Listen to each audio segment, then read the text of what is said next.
Maharashtra ST कामगार यांच्या प्रलंबित आर्थिक मागण्यांवर 11 सप्टेंबर रोजी उदय सामंत उद्योगमंत्री यांच्या अध्यक्षतेखाली शासन पातळीवर झालेल्या बैठकीत महागाई भत्ता, घर भाडे भत्ता व वार्षिक वेतनवाढीच्या वाढीव दराच्या थकबाकीबाबत मुख्यमंत्री यांच्या अध्यक्षतेखाली महाराष्ट्र एसटी कामगार संघटनेच्या प्रतिनिधीसमवेत 15 दिवसात बैठक घेऊन निर्णय घेण्याचे सदर बैठकीत मान्य केलेले होते. परंतु असा निर्णय घेऊन 3 महिन्यापेक्षा जास्त कालावधी उलटून गेलेला असतानाही सदरची बैठक अद्याप आयोजित झालेली नाही.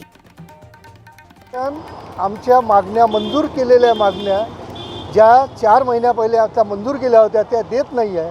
आमचा घरभाडे भत्ता, आमचा वेतनवाढीचा फरक, आमचा महागाई भत्ता, दुसरी भाग आहे हे आमचा 4-4 वर्षाचा एरियस पडलेला आहे ते देत नाही आहे. मागचा जो करार झाला 4,849ला त्यातले 1,500 कोटी रुपये आमच्या हिशोबाने बॅलन्स आहे, पण ते सुद्धा त्यातले वाटप करत नाही.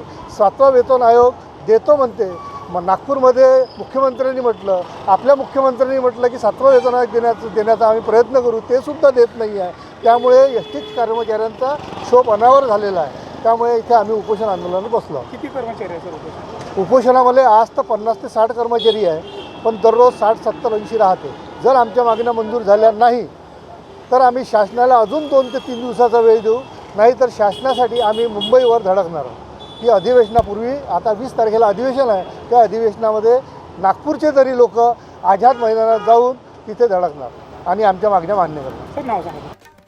एसटी कर्मचाऱ्यांच्या विविध मागण्यांना घेऊन नागपूरच्या गणेशपेठ एसटी स्टँड चौकात कर्मचाऱ्यांनी बेमुदत उपोषणाची सुरुवात केली आहे. येत्या 2-3 दिवसात मुंबई येथील आझाद मैदानावर नागपूर एसटी कामगाराचा मोर्चा धडकणार असा इशारा आंदोलकांनी दिलाय.